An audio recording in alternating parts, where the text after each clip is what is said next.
I was so small, he couldn't see me. People at the back said, there's someone here raising up his hand. It started when, just after secondary school. So I stayed there through the night, writing programs and practicing stuff. It took me 10 years before I was able to afford my first laptop. Behind every successful man, there is a very supportive wife. I was never broke. There wasn't really a specific challenge or anything that interrupted me. Private company is not secure. They can get rid of you at any time. And it's very common, by the way, in China as well. 10 years ago, it's what, like parents would say, you need to get a government job because government will pay you when you get old. It's a very secure job. You need to, no matter what you are doing, just work for the government. Now they are more confident. Hobbies are actually something we shouldn't neglect because it gives us joy, it gives us energy. Key thing for entrepreneurship is, how do you handle emotions? What keeps me going is, if I try one way and it doesn't work, I believe there's another way I can try. If someone wanted to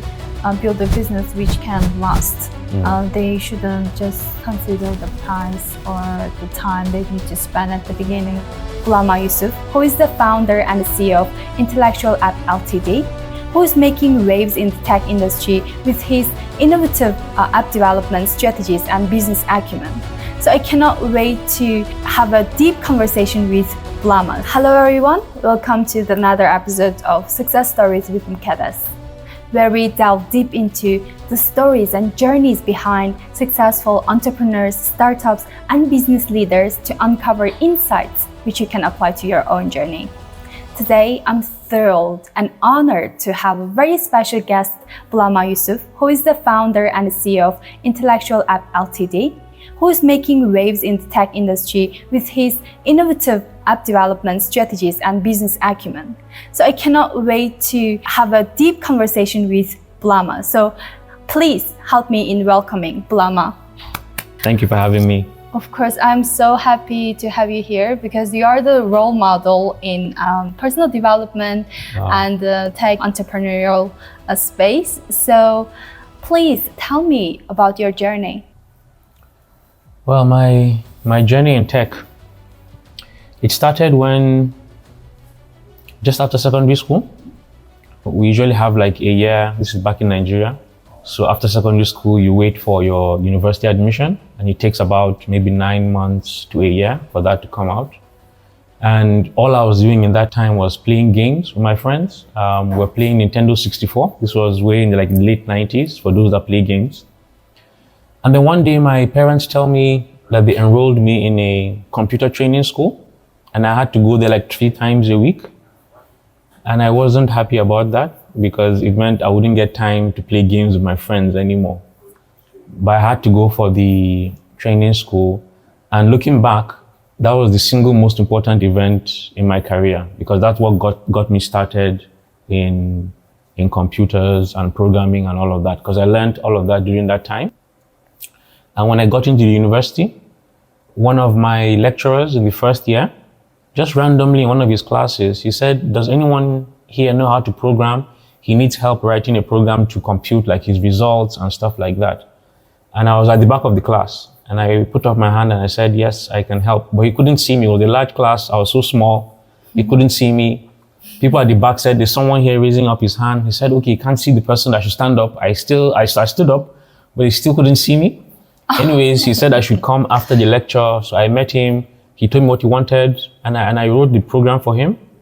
I was computing the results. Before I knew it, because he was from another department and he was using it. Then my own department heard of it. They started using it. By the time I left the university, like maybe 80% of the university was using this software to calculate their own results and so on.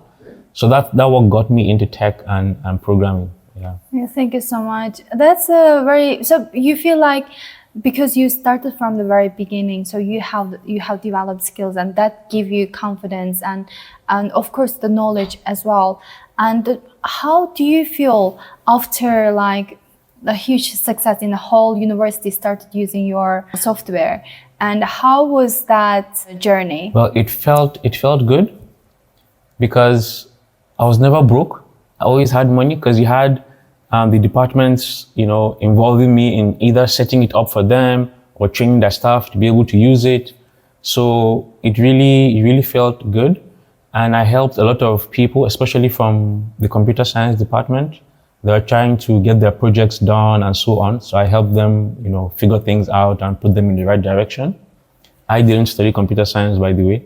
I was in accountancy department, so it was quite odd, but yeah, it felt really good. And I enjoyed it. It wasn't like, it was fun. Okay. Thank you so much for sharing that. So you studied like computer science, like from the secondary school? Yes, so I did that diploma course after secondary school, before university, yes. Okay, so why you studied something else in the university then?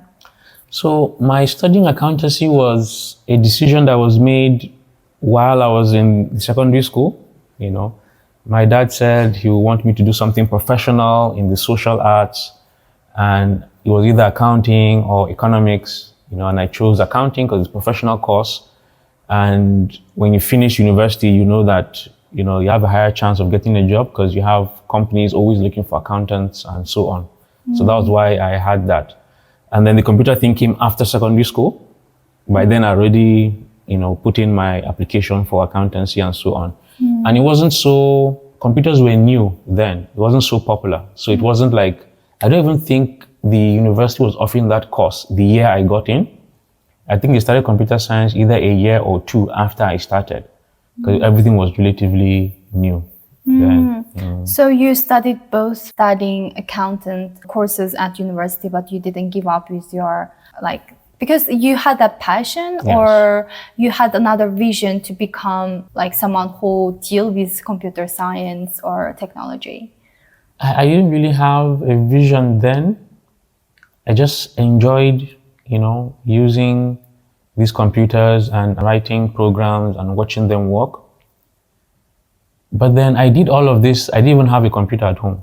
My parents couldn't even afford a computer. Computers were quite rare. Yeah.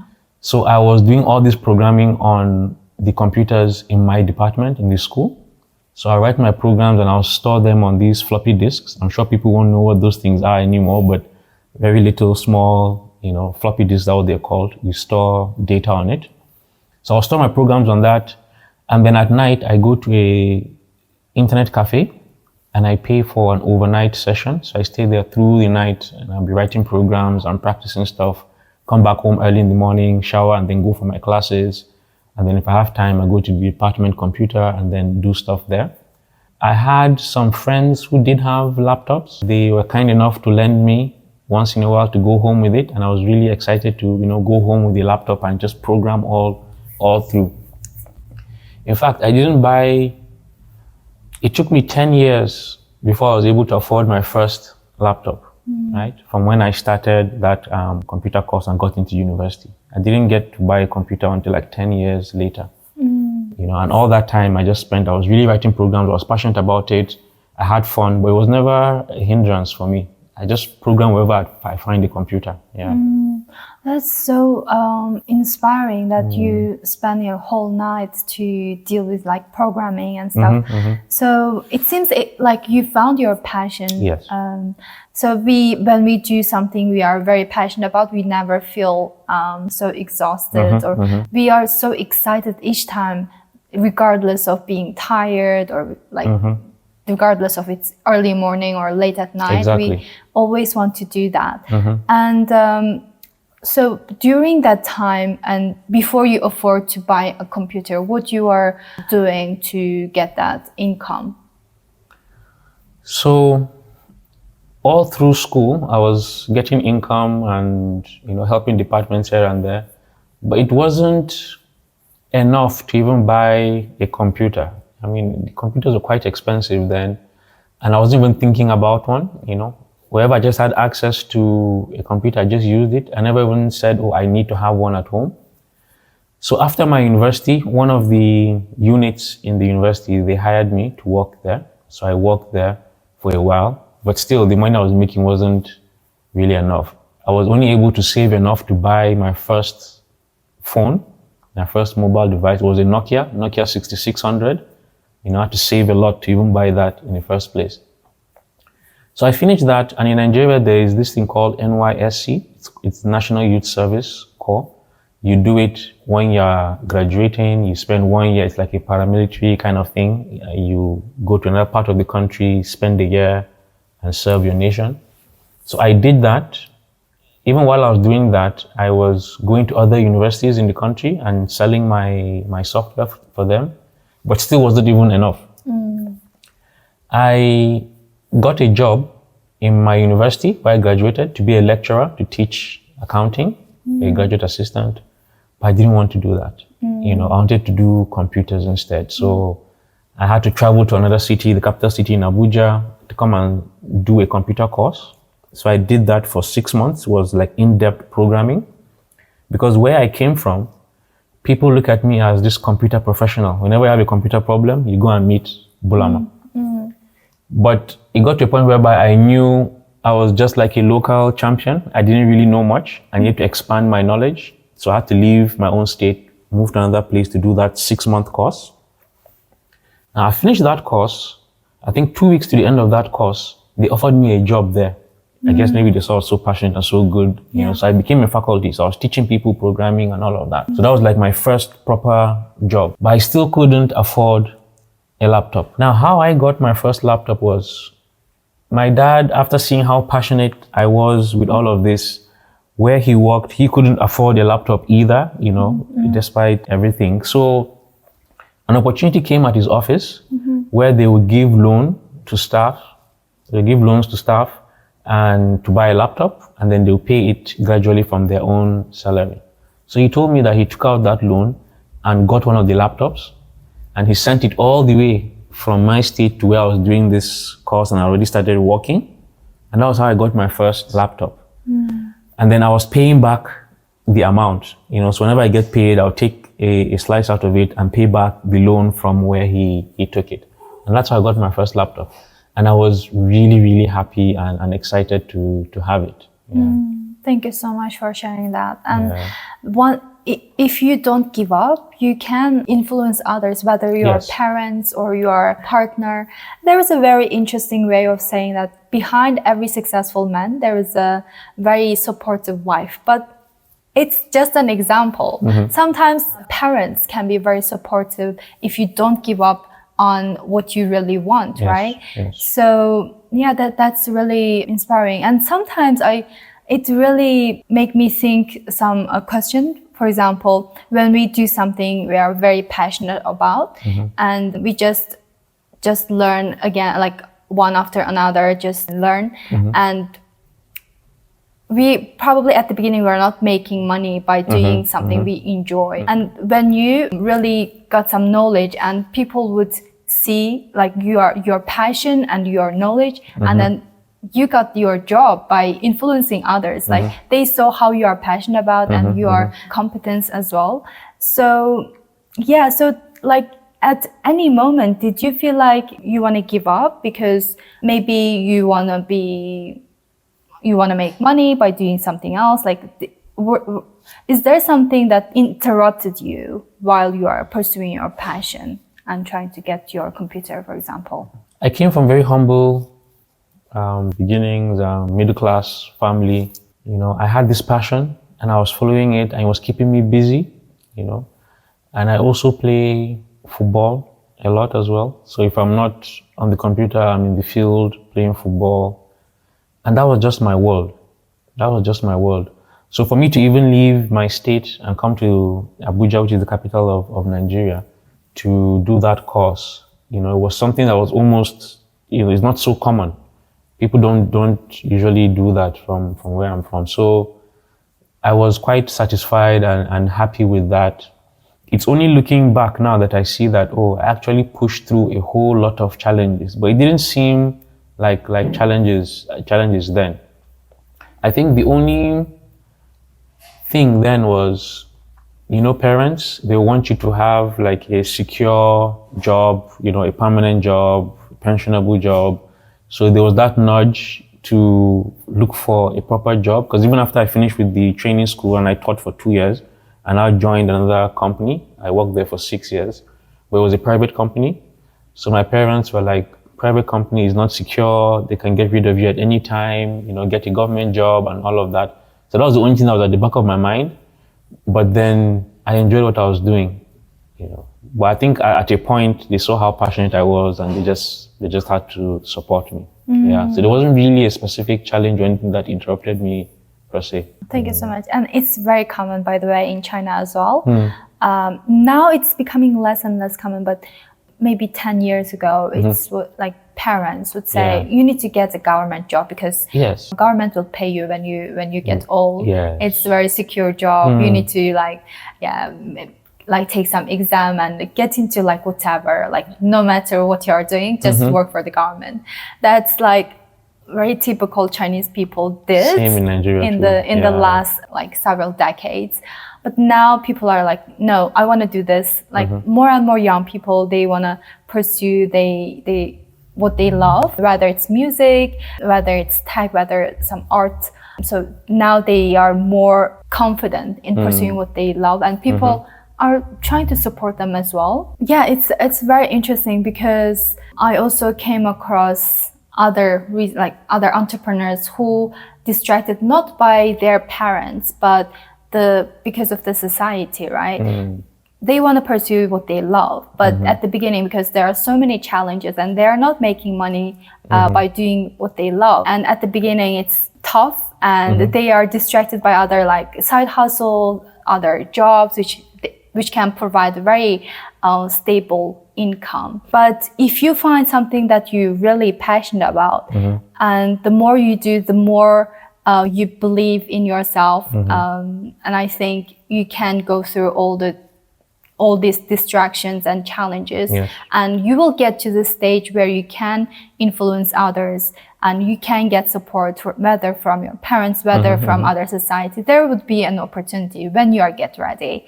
And that's what I'm learning in my entrepreneurial journey as well. Exactly. To find something that you're really passionate about, that makes you someone who is very resilient, regardless of any challenges.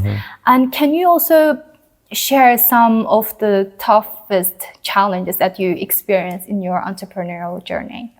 Well, the ones that come to mind would be maybe on specific, projects or things that were being done, or having to, leave where I was working to another one. That was the first time I had to resign a particular role. So how do you resign? You've never done it before. You have to figure it out. But then the company sees you as someone that's very vital and useful, and then they find out you want to resign after you've submitted your resignation letter. They're not happy about it. They don't want you to leave, but you have to go. You feel sad about it, and you have to go and start afresh, that sort of thing. So maybe that. But I think the rest are just challenges on how to get things to work in terms of a project, or figuring things out, putting in the extra effort, but maybe for some other people it might have been challenging, but it didn't really seem so to me.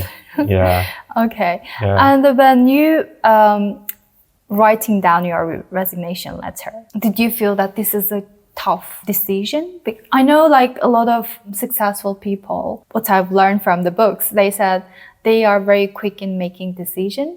How long did it take you to make that decision to resign from that job? Before I got that job, I was doing my computer program and selling it at schools, universities, and so on.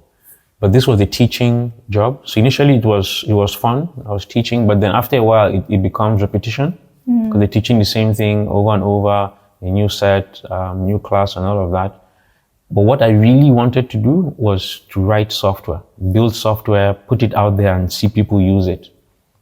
One of my classmates, when I did that 6-month course before I started the job, he got a job at a company somewhere, and he told me, the cool stuff they were doing.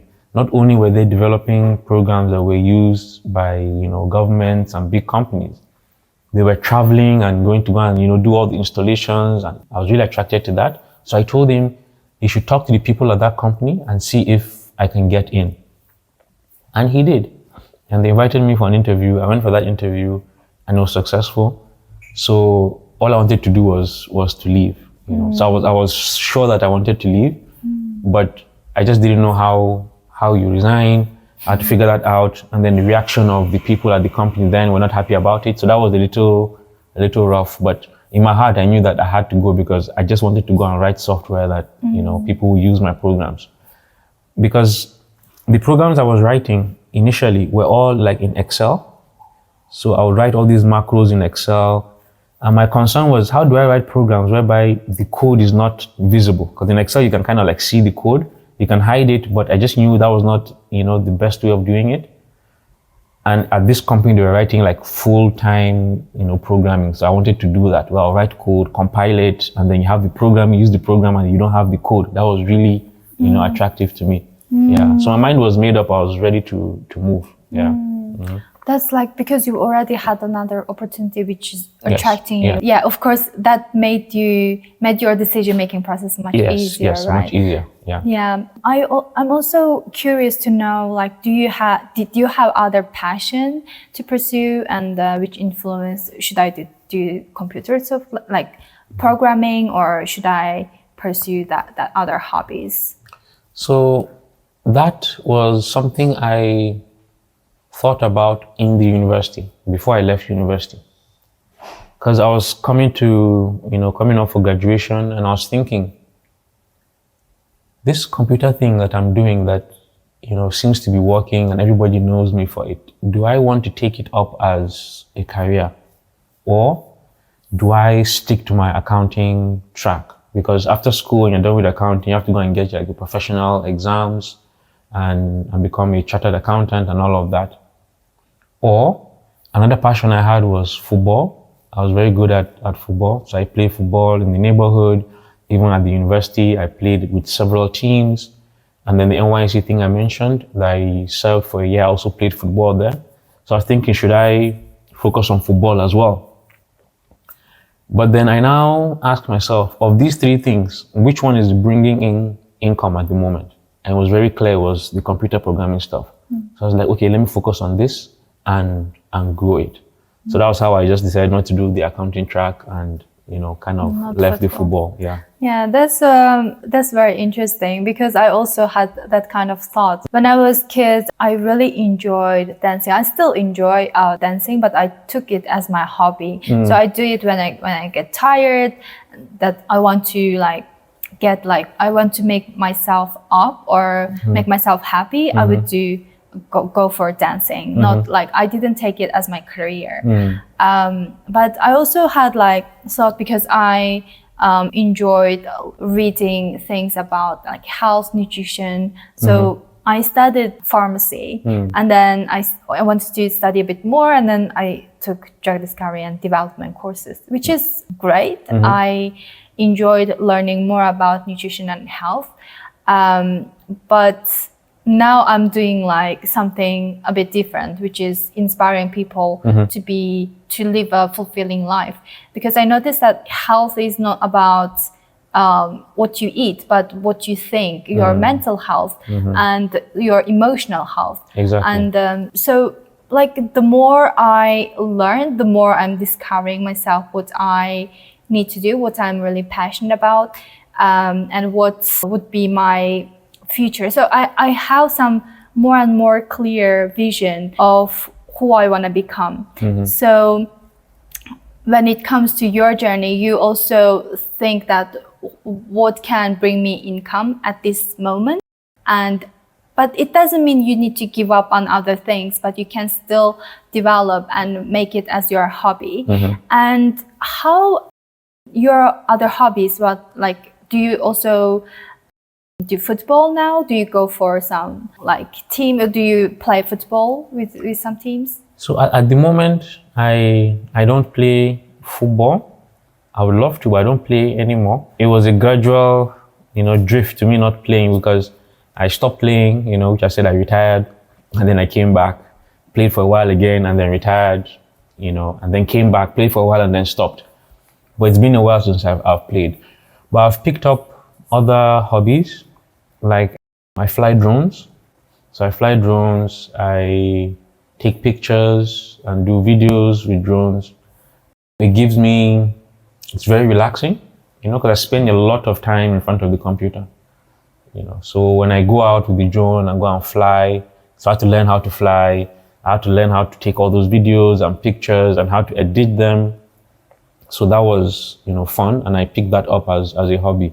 And I realized that videography, photography, and editing photos is a very deep area as well. You can go so deep. There's just so many things to it, and it kind of overlaps with the fun I find in computers and software. So I enjoy that part as well. So that's another hobby I've picked up, and then of course video games as well. Great. So how your hobbies is helping you with some challenges in your life? Are they giving you more energy to fight back? How do you see your hobbies? What kind of roles are they playing in your life? So it gets me, it relaxes me, helps me to reduce the stress, and it clears my mind, So when I go out, especially if I'm flying a drone and making videos, it's very relaxing. It makes me, even gives me new ideas. I don't know, maybe because maybe you're out in nature, or maybe you're enjoying what you're doing, or you're away from the computer. I don't know what it is, but it just gives me fresh perspective on things. So that's how I see it. And of course, I'm someone that has a lot of energy. I can keep going for a long while, but I know sometimes it's not so healthy to do that. So the hobbies help me to break that cycle and kind of just ease off and then come back refreshed. Thank you so much, because I had experience in my entrepreneurial journey as well. So hobbies are actually something we shouldn't neglect, because it gives us joy, it gives us energy to do the things we love with the greatest energy possible. And yeah, because sometimes we stress and we don't want to go out, we don't want to spend our time on other things, but it just drains us from what we are doing. And we cannot, of course, we have limited focus and energy if we only do, this is what I want to do, and I want to learn about mindset, for example, keep learning. And if I don't do anything, it can just drain me. When I realized I'm not doing other things, not socializing, then I picked up dancing again, go to the Zumba, go to meet people. It gives me really good energy. So when I come back, it's a very fresh mind, and I enjoy a bit even more the process. When you said entrepreneurial journey is a personal development journey, and you grow so much after you started your entrepreneurial journey.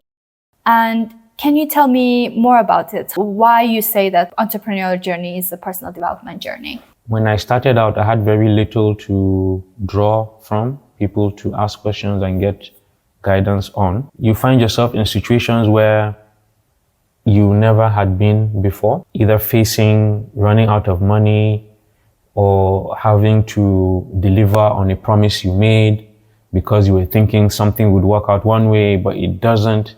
And now you have the people you've promised waiting for you to do that, and you have to make sure you deliver. It puts you in a very stressful situation.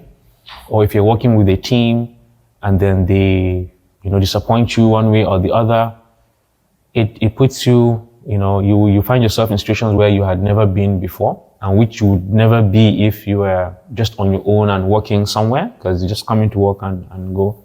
You're not thinking about money, you're not thinking about paying people, you're not thinking about keeping promises. But then you also realize that there's some things you want to do, but you can't do because you are the bottleneck.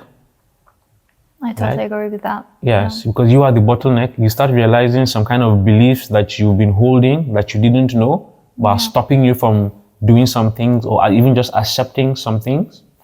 So I like to say that I've learned much more about myself in the 8-10 years I've been doing, that I started my own company, than all the time before then, And those issues that you see from time to time, some of them keep on repeating, so they keep on coming up. As long as you keep on growing, they keep on coming up. But then with time, you find out that they don't bother you so much, because I think that's where the growth is happening. And because I had no one to ask questions and to mentor me, I had to read a lot. So I had to buy a lot of books. In that same 10-year period, I've spent a lot of money on books. I've bought so many books. I've read so many books. With it, I see ideas which I implement immediately. And then I see myself, growing. When those challenges come, they are no longer challenging. I'm able to deal with them. I'm able to delegate better. So I'm a much more, developed person now than I was when I started my entrepreneurial journey. And I'm sure if not for the entrepreneurial journey, I wouldn't have been, this way. There's so many skills you need to pick up. Yeah, definitely. I also felt the same. Once I started my entrepreneurial journey, there are some problems, and then we want to find a solution to that. So we start reading more about it and having conversation with more successful people, whether it's mentor or someone who had a similar experience but solved a similar problem. So we try to gain more information, more knowledge, and we try to implement it. And on top of that, we want to do more self-reflections. Like, yes, that's what I'm doing right now. Like, you are very on point when you said we are the bottleneck, right? So there are some limiting beliefs probably we didn't discover before. Exactly. When we are in 9-to-5 job, or we had some income every month, right? Now we need to pay someone, or we need to deliver the project, or we are doing what we are passionate about. We don't have income yet. So we are thinking about how to get money, how to get income by doing what I love. And there are some limiting beliefs, whether it's fear of failure, whether it's beliefs around money. Around money. And some people would say, I feel like I just want to help people. I don't want to charge them, right? That's what I've experienced in the past. And I'm discovering one after another that I had some self-limiting beliefs and some blockages which is stopping me to get the things what I want. But it's a self-discovery process. And continuous learning process as well. What are your ways of doing self-reflection, and what do you normally do when you do that? At the end of the day, before I go to sleep, or a couple of hours before I go and sleep, I review what I've done for the day, because I have a list of things to do in the week, and then things I'll do in a day. And then I have another bigger list of what I want to do in 3 months. And I keep on changing, updating that. So every day I just go back and check, what have I done today? And what went well? What didn't go well? What can I do to change my reaction to certain things? And I also picked up meditation as well, because of the kind of situations you find yourself in. It's like you're pushed to the wall and you're looking for a way out, but then it's all within you. You have to find a way of like you said, reflecting. And then I'm also a person of faith, so I pray as well, So all of that helps me to reflect on what I've done and identify things that I would like to improve. It's one thing to identify them, but to actually improve them is another. Because that same situation will come up and you forget, and you react the same way you didn't want to react before. And then you take note of it, and then it happens again. And then you start changing it a little, until you're not able to now catch yourself before that thing happens. And then, so it's all part of the growth as well. But yes, self-reflection is very important. It's key. I say that because even with these AI, models and everything that we have, I've noticed that the AIs that are able to reflect give you better output than the ones that just give you a result immediately. If you type in a prompt and you tell it to think about what it needs to tell you, or the result, or you ask it to check its own response before it gives a final response, you always get a better result. And I recently found out, I don't remember the name of the person, but that even as humans, we have two systems of thinking. One is it's automatic. It just happens. You're just used to doing things. And then there's one where you're more engaged and thinking about how to do something. And I think reflection comes into that. And subconscious Yes. mind, I guess. Yes. So if you reflect, it helps you to, I think that's the foundation for growing. This is what I've done, and then you reflect on it, and then you have a new foundation, and then you grow. Yeah, so that's what I do with reflection. Yeah. Thank you so much. So do you do only in the evening, or you do in the morning, like meditation, and how do you schedule this kind of self-reflection and meditation? So I only do that at night. I only do it at night, and it's not every night, but most nights I do it. In the morning, I just wake up, I do my Bible studies, and I just start my day, and that's it. Reflection comes later. Yeah. Thank you so much. And you said you started reading a lot of books, right? Is there any book that changed you a lot, or that helped you a lot during your journey? Cash Flow Quadrants by Robert Kiyosaki. I read that book before I started my company. Reading that book opened my eyes to a bigger system of how things work, And it basically just talks about how people make their money. So you have people who, employees, those who are self-employed, those who own businesses, and people who make money from investments. So it just gave me this bigger picture of how things are. And I learned from that book, at the end of the day, it's really not about your dreams or whatever. The key thing for entrepreneurship is, how do you handle emotions? How do you deal with emotions? How do you grow as a person? So back to personal development. And it had some very key things in there which really struck me, and it gave me the confidence to say, okay, I'm going to go ahead and start my own company. So I read it twice. I lost the original copy I had, physical book, but I bought another one, and I just keep it and go back to it once in a while. I don't know what it is about it. I've read so many other good books, but that particular one was the one that gave me the confidence to start out. Thank you. I love his Rich Dad Poor Dad as well.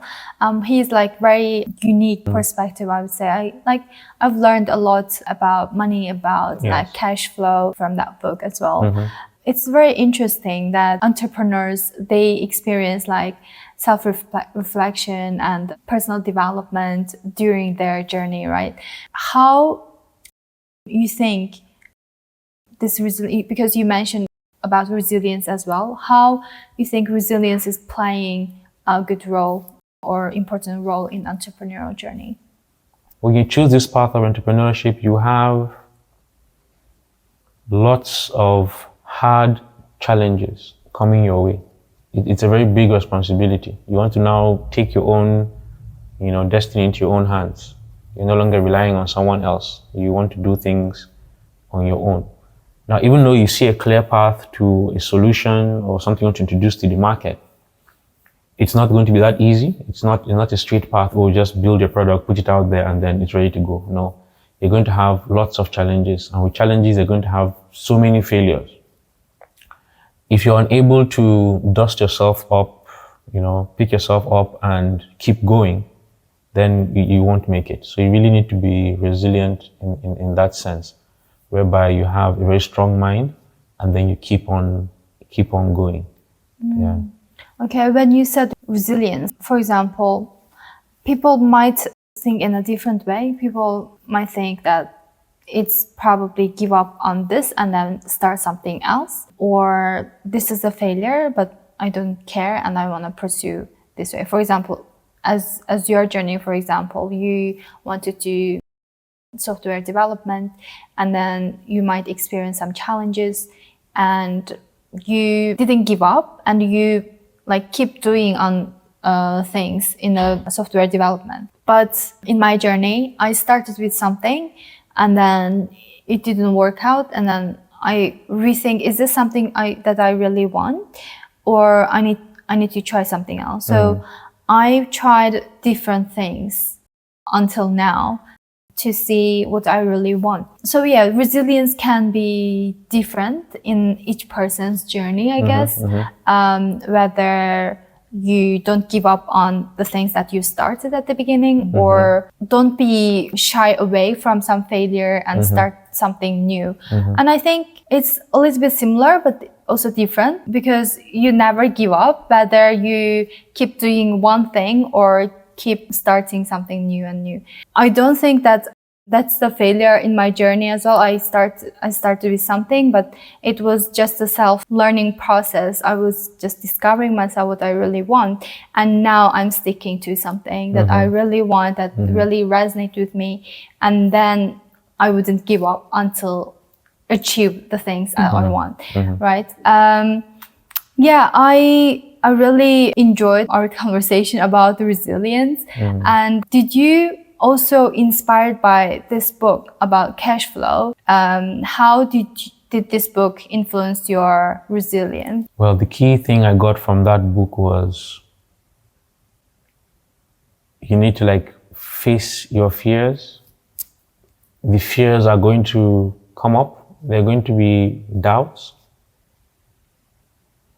And because of the programming and training and the beliefs we've picked up in life early and along our journey, when you face those difficulties, there is an automatic response that would come to you, which will make you feel good, and you'll be like, okay, this is what I should do.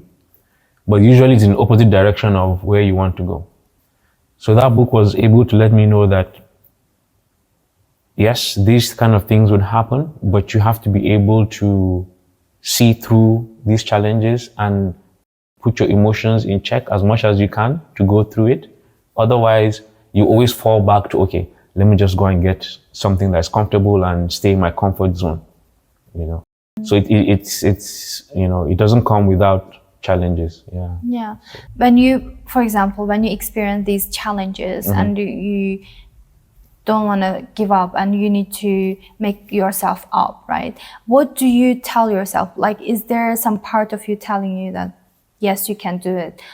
What are the patterns that's happening when you make that decision? I know that what I want to do is possible, and I believe it's possible. It's just that I haven't found the way to achieve it yet. Sometimes you just try 2, 3, 4 times and you get it. Sometimes you have to try even more times. And I see that in, for those people who do any form of programming. When you're writing code and you're developing software, you're going to encounter errors. Some are easy to fix, some are hard to fix. The ones that are hard to fix, you will try multiple times different things until you make it work. I am able to stick to those kinds of things if it means trying 100 times. I've seen so many times, I've tried and failed so many times just to solve a problem. Try all sorts of things until I get it to work. If it was someone else that I've stopped somewhere, right? They're like, this doesn't work. I've tried 36 times, it doesn't work. I keep on going until I see the solution. Now, even in, entrepreneurship and challenges you face in day to day, what keeps me going is if I try one way and it doesn't work, I believe there's another way I can try. Maybe there's someone else I can talk to. There is a person I can reach out. There's another option I can try. There's always something to put together. The only time I know it's not going to work is when I've run out of options. So I never want to run out of options to try. As long as I have options on the table, I believe there'll be a way out of it. The downside of it is sometimes maybe you should have just given up on some things and just let them go instead of being so dogged about making it happen. And it takes so long. It takes so long and you lose so much time on it and energy. So I think it's a matter of knowing how much that thing matters to you, how much you want it, and then making it happen. It's a little bit similar to what I've done in the past. I was doing cold calling. Right. So in cold calling, we keep calling 100 dials. Sometimes no one pick up, right? Yes. There are good days, there are bad days, but we try not to influence one, this 70 no pickup influence us to do another call. We just need to keep trying. We cannot let these kind of things in, And because it's not easy. it's not easy at all. So we need to have a very strong mind to believe that there of course there would be someone pick up this call. So we need to just like pin it there, that kind of thing. Yeah, there should be someone would pick up if I keep trying. Yes. And that kind of strong mind just keep us going, and to make another call and come back the next day. We would come with another energy, all fresh. And if yesterday was like that, today would be better. Yes. And that kind of strong, like that also helped me with that kind of strong mindset to believe that we just need to keep trying until it happens. Yeah. But sometimes, as you said, this kind of software things, maybe you give up on one thing, one problem, and you can solve another problem, right? So yeah, never give up, and have that kind of strong mindset to believe that this can be solved, or I can get what I want if I just keep trying. Yes, there's a quote I came across that says, I don't remember who said it, but it says that self-doubt has killed more dreams than failure. That's a very good saying. Yes, because if you allow that self-doubt, you won't even try in the first place, right? So it's not failure that kills the dream, but that doubt. Frustration can happen because of that. We just need to increase our confidence by doing things, by believing ourselves from the first place. How you developed your confidence? Good question. I think it goes back to my football playing days when I was much younger. You all come with your friends and you guys come and play each other and so on. When I'm able to try out things that I've thought about, or whenever I'm able to master a particular move and I execute it successfully, that gives me confidence, So I think in a nutshell, mastery, gives me confidence. So everything I do, I always seek to master it, to really understand it from the ground up. And if I do, then I'm confident, right? Because I know that I know what I'm talking about. And when I don't know, I know enough to know what I don't know. That's also very important. Yes. Right. So I seek to understand, right? And of course, there are some things you don't know that you don't know, which you come across. But so I think, mastering whatever it is I'm doing, understanding it to the very core, that's what gives me confidence. That's a very good point. I think sometimes we don't know, and then we just don't know. And if we know what we don't know, and then there is a way to improve on that and to learn more about it. And it also interesting that our hobbies, I think, can give us confidence as well. You said football, for example, by doing something and being better than, or being the best in the team, or that kind of course, being the best takes some time, energy, like a lot of learning as well. If we keep trying things, like keep learning about one thing, and it really helps with the confidence. In my journey, when I was learning dance, and the more I learned, the more dance moves I learned, I feel like I'm becoming more confident.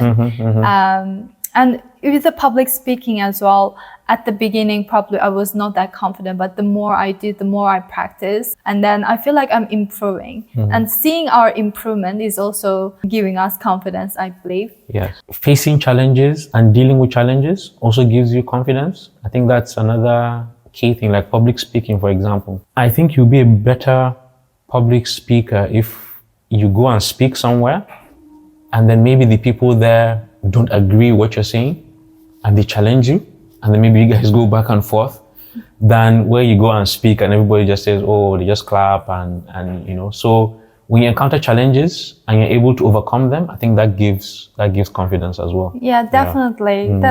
That's a very good point. And it can be a very long-term benefit of like solving challenges, because when we face one challenge, that past experience would remind us you can solve it again. Yes. So never give up, whether it's a small problem. Once you solve it, it can help you to increase your confidence. Not like right after that, but it can be a long-term benefit. Exactly. I want to talk a bit more about app development, software development, because in the now we are competing with like tech industry is very competitive, and we are not competing with people, other entrepreneurs, but we are also competing with some AIs because they are replacing some part of the work in the tech industry. And how you keep yourself be upfront in the tech space? I'm a very curious person, especially when it comes to tech. I always like to understand how things work, even if it's outside tech. So I may look at a table like this and start imagining, why is it designed this way? What was going through the mind of the person that designed it? Why did they choose this kind of shape? Why are they using this kind of screws? Why this height? And things like that. So I like studying systems. I study a lot of things around planes and engines and stuff like that. I didn't do engineering, but I find those things very interesting because I'm always looking at it and wondering, why did they put it this way? How did they put it together and so on? Or even a plant. I just look at a plant and look at the leaves and look at how it's all laid out, and then you have this pattern on the leaf and so on. So it gets me thinking, right? So I always like to think about how things work. Trying to understand all these systems, I'm always inquisitive. So when something new comes up, I'm always like, oh, what's this about? How does it link into what I already know? And is it something I'm interested in enough to go into it? Because I don't like doing things, halfway. If I'm going to study something, I study it very well. But there are a few trends in tech, every once in a while, you see one new thing would come out, whether it's RESTful APIs or service-oriented architectures or business intelligence or data analytics, Web3, blockchain, cryptocurrency, NFTs. So all these things, I don't follow all of them. Some I just look at it and say, I'm not interested in this. I don't see how it fits. So I just do like surface check. Okay, this is what it does. This is where it fits, and I just leave it alone. Then with AI has been around since the very beginning for so many years, maybe all the way back to the 60s, 70s, maybe thereabout. But it became prominent just recently, 2022, when OpenAI made it, released that ChatGPT 3.5. But then I did ignore it a bit. But when I saw these big companies going all into it, and I checked it out and I could see what it could do and so on, I also said, oh, I need to study this because this is quite interesting. It can do this. How does it work? And then I figure that out. Now, for me, me being in tech is just strictly out of passion. So with the rise of AI and all of that, it doesn't really bother me as long as I'm able to think of ideas and build them. I see myself doing that for as long as possible. Maybe what will stop me is maybe when people stop building libraries that people can build on and the AI is just the one in charge of everything. But yes, it does introduce some changes, and one has to constantly study and learn. I keep on buying books on all these things and read about them so that you stay fresh and on top of things. Yeah, like continuous learning, of course. And can you give any example of when you build an app or software to a client or for yourself, like how successful it was, like what was the outcome of doing that? There was one where a company based in the US, they needed to do a project in Nigeria. It's a healthcare project and they are an NGO, non-governmental organization. So, but to do that project, they got a different company to do it, and the company has started building it, I think, for like a year or so. But the company was based outside Nigeria, and based on their own, requirements, they had to use a company in Nigeria. So that was how my team got involved. But when we got involved, the project was already a year in. So we couldn't say we're going to restart it. My team was saying, my developers were saying, let's scrap everything and start afresh. But I told them if we do that, we're making a mistake because they were under pressure to deliver because they had this donor that was funding that project. And then they already had this app made. They had new requirements they wanted to add. It was a real mess. One of the hardest things to do is to come and pick up code that someone else has written, and then you have to maintain it because it's hard to get into the mind of people that developed it. Yeah. But I had to convince my team that we had no option other than to study what these guys have done. You know, don't condemn, because it's very easy to say, oh, they didn't do something right. But you don't know the challenges they faced that made them to do things the way they did. So we just take whatever they've done, study it, and improve it, and incorporate the new requirements. So we're able to come in, study that piece of work, take in all the new requirements. I think the client had more than 200 items, requirements that they wanted done. It's a long list of things that they wanted done. And we got all of that done. We built it, and they were really happy and satisfied with it at the end of the day. So you put the client first to, yes. Of course, because you can choose to build everything from the scratch using your own methodology, but you want to know why they came to you from the first place. And so put the client first, I think, to know their needs and requirements. That really helps you to provide the best service possible. I really appreciate your way of solving this. So because you started on your own and you didn't start with the team from the beginning, and you probably decided to hire your first employee.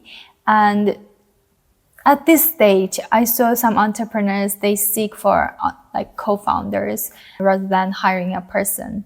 And then how did you choose whether to hire a person to become your team or to find a co-founder? So I started without a co-founder because I had a very clear, direction I wanted to go. There were things I wanted to try. And I really believed at that time that was the right way to go. But then where I was working, I tried to implement some of those things. There was some resistance, so because I did a survey of the developers at that point in time in the company, find out whether things were working as expected and so on. It was quite poor. They didn't really enjoy work. I wasn't really enjoying it. So I made recommendations that, let's do things this way, so we can improve the work conditions. And I put that in a document and submitted. So it met some resistance. Some people liked it, some didn't like it. So when I set out, I already had this document and things I wanted to try out. So it was just easy for me to go ahead and start doing it. But yes, I didn't have money to hire anyone. So it started with a bunch of my colleagues from that company who at that point in time had also left for one reason or the other. So I told them, I'm starting this company. This is the software we need to build, and I need your help to build it. And this was way back in maybe 2016. Remote work wasn't so common then. No. I was in one city and they were both in different cities. And we built that software without even seeing each other. Oh, wow. And they didn't really get paid until we started making some income. So they were not really like employees per se, but they were part of, they're just supporting me on this thing I was doing. But then with time, I had to hire people. But then the challenge I faced then was I didn't have enough money to hire the talent I wanted. If I was going to go after the talent I needed at that point in time, maybe to take the whole money from the company. Yeah. So I could only work with people who were maybe just starting out, either just graduated, or they were trying to transition into tech, or they were looking to pick up some skills. I ended up with people that had no background in tech. Some would walk into the office and say, they're looking for a job, this is what they can do, and so on. And then I'm like, okay, I'll hire this person as long as I see that they have the right attitude. And I tell them, this is how much I can afford to pay you. But then we are working on real projects, so you're guaranteed to learn. And most of those kinds of people, they've tried so many places. Nobody would hire them. They want to get into tech, but nobody will hire them because they don't have the experience. I see they don't have the experience, but then I don't have money to hire the talent I want. So it's a good combination, right? Yeah. So I bring them on and they have the right attitude and then they pick up the skill. Some get referred by others that I know. I say, oh, there's this guy that wants to start maybe Android programming, for example, but he doesn't have any experience. Can he come and join your team? I say, okay, the person can come. And then they come and they get started. Quite a number of them. From my company, they move on to other companies that give them the kinds of roles they want. And they make the kind of money that they wanted at the start. So I've even had people who have done similar things that ended up working for Google. Some have gone for, other bigger companies and they have a career and then they have me as a reference to say, yes, I have this experience and I did at this company. When they tell me they want to go and get a job somewhere, I'm like, okay, fine. Because I understand why they want to go. They need to grow. Yes. They need to make more money. I'm unable to pay them the money they need. So I support them. Oh, they're not coming to the office today because they have an interview somewhere. How did it go? Oh, it went well. And they get the job and they leave and we're still friends up to now. And in a way, I saw it as part of my purpose, to position myself in such a way that I help these kind of people to get started, because I had a similar background as well. Yeah. Someone needs to provide that opportunity for them, right? Yeah, someone has to take the risk. I have to take the bet on them. So when I started as well, I was looking for anywhere that I could just work. I was ready to work for free, just so that I could get the skill. It was quite hard to come about. So I saw it as a golden opportunity for people to come and work on real projects. And I tried my best to make sure that at least they got paid, even just a stipend, for them to get started. That was at the very early stages of the company. And of course, with time, we're making more money, we're able to hire more people, more qualified staff, and so on. So that's how we grew through it. Yeah. I really appreciate that, because when I was doing my graduate, I had some sales experience, but it was not like 9-to-5 job. So my first company, they provided opportunity, and I used that opportunity to get to another higher position. So sometimes it's a good match to provide that opportunity for the right people who are willing to learn and who has that ambition to grow and to do the hard work. Right? Yeah, so that's also a good learning opportunity for other startups who have a larger project to do, and they, of course, if it's larger project and we cannot do everything ourselves and we need some help, and sometimes this kind of way of collaboration, you provide opportunity to someone and then they would do the hard work, and of course they would appreciate it. Otherwise they might pay tens of thousands of dollars or pounds to get that qualification or to get experience and course, and you give them that opportunity. And so if we are trying to think that no, I don't have money, I can't hire people. Rather, if we think that I can help people and I can find this type of people who can work for me, and this is good for them, and it would be good for me as well. Exactly. So that blockages in our head can stop us to hire people and then struggle with finishing the project on time. So I had that kind of experience in the past. Now I feel yes, this is what I need to do, and I need to hire someone for doing the editing, maybe help with the SEO kind of stuff. So we need to believe and we need to know that we can focus on the most important thing, and then if we need some extra help, we can hire people. Do you have any recommendation or anything that you want to say to someone who just started the entrepreneurial journey? Well, first of all, I wish them all the best, because it tends to always be tougher than what you think. There would be challenges simply because you've now taken a whole lot of responsibility. So they shouldn't be shocked when the challenges come. Instead, they should view it like a game they're trying to solve. So it's one challenge, how do I solve this challenge? The next challenge, how do I solve that challenge? And when you have a series of challenges, you start to see, is there a pattern among these challenges? How can I solve this challenge once and for all? Is this something I can get someone to do? Is this something I can systematize? And then you keep on growing. I don't think even the biggest, or the largest or the most popular entrepreneurs right now are free of challenges. They have way bigger challenges compared to someone who is just starting out. But again, it's still a challenge. At their level, it's still a challenge. Maybe they never faced it before, so they have to figure it out. So if you're just starting, you should expect challenges. You shouldn't let that push you down. Network, talk to other people who are also entrepreneurs. That helps a lot. Sometimes you see a problem, you know a solution to the problem, but then if someone who is further ahead of you tells you this is the solution to the problem, and then it matches what you think is the solution, it gives you confidence. Going back to talking about confidence, it gives you confidence that, okay, I'm on the right track and I can go ahead and face it. Or it tells you, no, I think this may be wrong because this person is advising me on this or that. It's something you need to, be aware of and get through it. If someone just tells you, someone who you respect, or a mentor, or someone who's ahead of you in that entrepreneurial journey, just telling you, well done, or I like what you did here, it's really encouraging. It re-energizes you. Yeah, so as an entrepreneur, we tend to be alone, but try not to be alone. Try and find similar, like-minded people to interact with and learn from them. Yeah.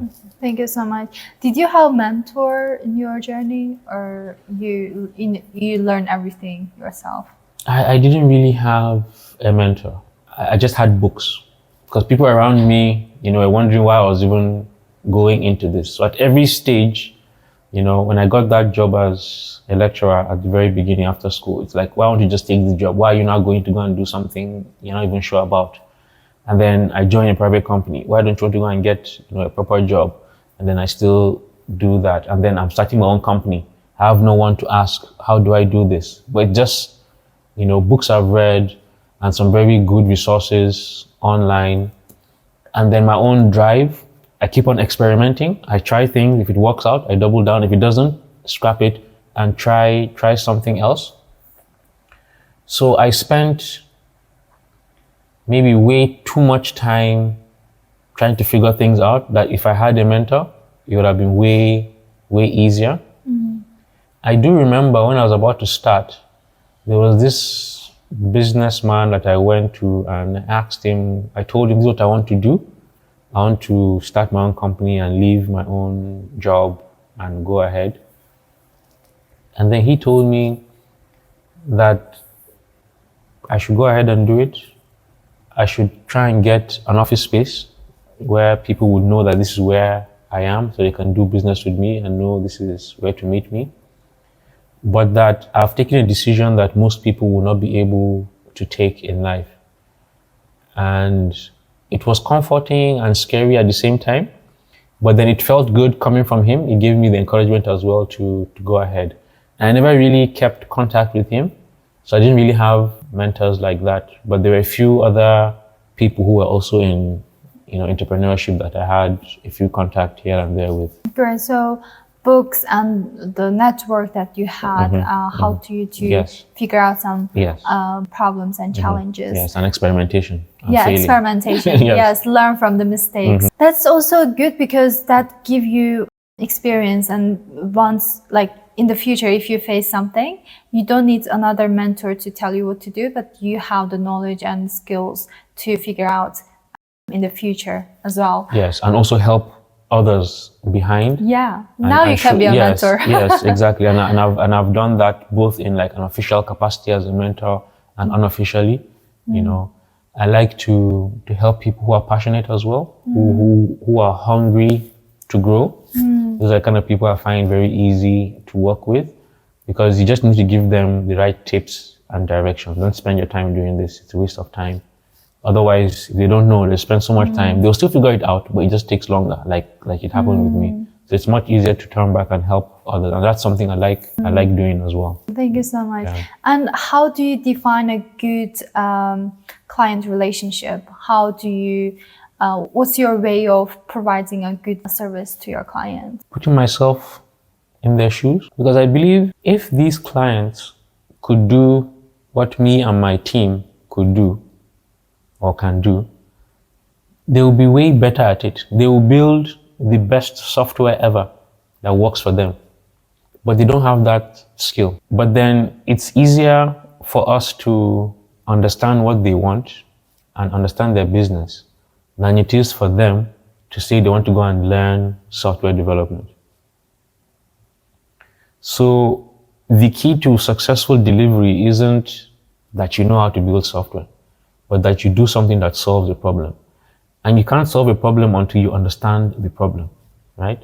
And if you have a client, you really have to put yourself in their own shoes and feel where it pinches, where it hurts, for you to be able to really solve their problem. And that has to be something you put front and center. If you lose track of that, then you get into so many things that you don't need to, prolong stuff, delays, and so on. But as much as you're able to get yourself into their shoes, I think that gives a very good relationship. And I tend to end up being friends with my clients at the end of the day. We go through this process of doing things for them, and then we become, we stay in contact. A good point, because you try to understand them. You try to really help them. Of course, this kind of good attitude towards your clients and customers, not only they know your thoughts behind it, they want to feel welcome and they feel understood. They feel heard, and that kind of relationship not only works in business client relationship, but also works in a personal relationship, Exactly. right? If we are coming from a kind of mindset, how I can help the other person, that kind of relationship really helps. Yes. If we think about what I can take from another person, that relationship doesn't work, doesn't last at all. So yeah, thank you so much for sharing that as well. Yeah, you have very good attitude towards your team and your clients as well. Like, for example, some people are trying to pay for like software development or application, and if they don't know how to start, what would you tell them? So the first challenge they would have is finding out how to get it built. Should they hire a team to build it in-house, or should they outsource it? If they're hiring a team, then do they have the leadership expertise to take that team through the process? And then all of this adds to the cost. And if they're outsourcing, how do they identify who can really deliver what they want? So those are the challenges they will need to be able to figure out. Either way, it works. If you get the right outsourcing team, you would get your software built right, as long as they understand what you want and you guys have the same values. If the outsourcing team is only caring about how quickly they can get your project done, and you are seeking quality and long-term value, then there's a mismatch there. It won't go well, and it may be hard to really conclude that that's the problem. You just find out that you guys are not communicating well. Same thing as well, if the outsourcing company is focused on quality and long-term value, like we are, but the client wants something done quickly or cheaply, there's a mismatch there as well. So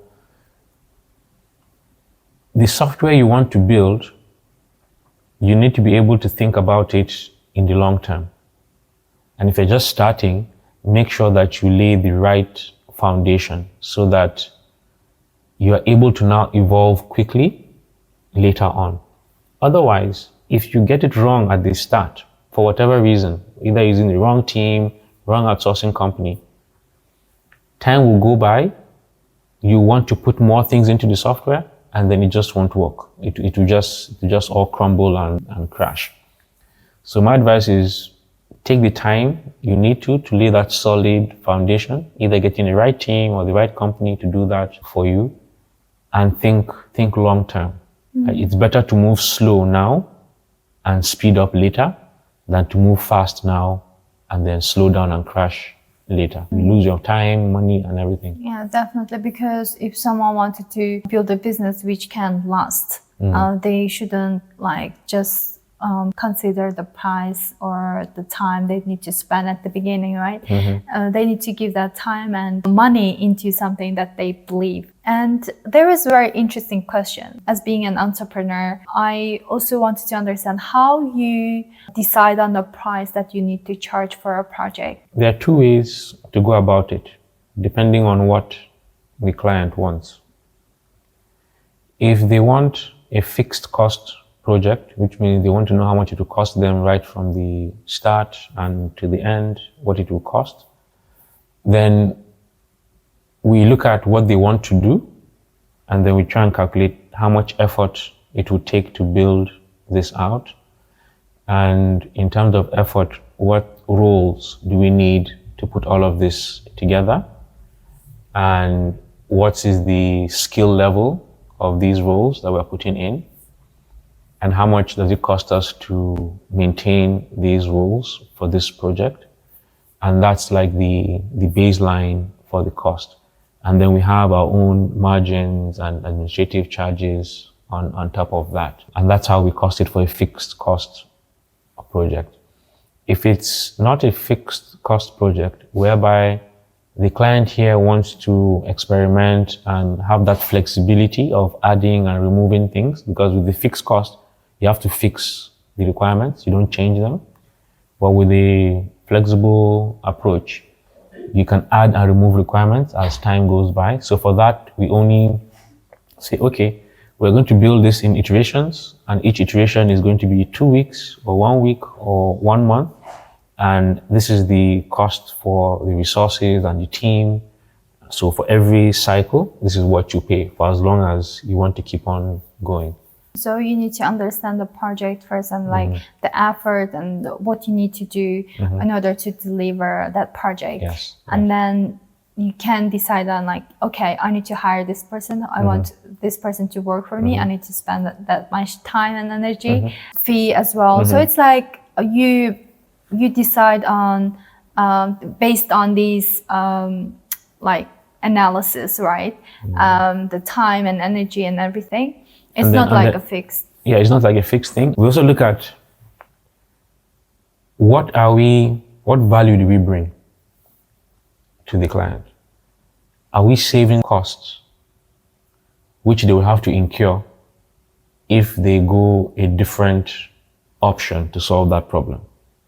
So if we're delivering something to them that has the capability of saving them 50% of what they would have spent if they choose a different option, then that determines the value and the cost of what we're doing as well. So that's another angle we also consider. Yeah. Thank you so much. And if anyone who is looking to hire outsource software development or app development, and now you know Bulama and how now you know it's very reasonable price, and you know Bulama is trying to understand your needs and requirements. It's very good client business relationship. So if you are looking to outsource someone or some company who can help you with that, of course, feel free to contact Bulama, and I would include the LinkedIn profile and other social. Do you use other social media? LinkedIn mainly. Yeah. Okay. Yeah, try to connect with Bulama on LinkedIn. And I've learned a lot personally during this conversation about resilience, about the challenges that you face, for example. So we are not alone in entrepreneurship journey. And there are so many resources. So we need to be resourceful, whether it's books, whether your network, or if you can find mentor, they can help with that as well. So, and also confidence, we need to be prepared for the challenges as being an entrepreneur. There are so many challenges, but we just need to keep trying. And if there is something that we need to learn, whether after the mistake or through any challenges, we can just keep learning and never give up. Of course, we talked about some hobbies as well. So never give up on hobbies, because when you stress, you just end up draining down, and you need some hobbies to give you more confidence, more energy when you come back to what you really love. And we talked about passion. So we need to understand what's our passion, and if we do something that really align with our passion, we wouldn't shy away from the challenges or any obstacles. We just keep trying and achieve a remarkable result. And yeah, I've learned a lot and about client relationship as well. So if we understand needs and requirements of our clients and customers, then we can make sure that we have a good relationship and deliver the best outcome or solution for our clients. So, and hiring as well, if we try to struggle with delivering some project on time and we have limited time and energy, we need some like extra help. We need to know that we can help others by paying and mentoring them and helping them to acquire some skills that we had. That really helps them to work for you and also learn or gain experience to get what they want in the future. So we covered a lot of topics, and I've learned a lot, and I hope my audience learned about Bulama's journey as well. So yeah, thank you so much for being Thank you here for having me today and share your experience. And I really respect you as being entrepreneur and someone who is trying to help your clients and mentoring people who are into tech as well. So yeah, there are so many things I've learned, and thank you so much again. Thank you for having me. And I hope you enjoyed this podcast, and if you enjoyed, please give like and subscribe to our channel. And the more we have our followers, the bigger and the more people like Bulama can join our team or podcast, give more insights and experience which can apply to our own journey. So thank you so much. See you next time. Bye for now. Bye bye.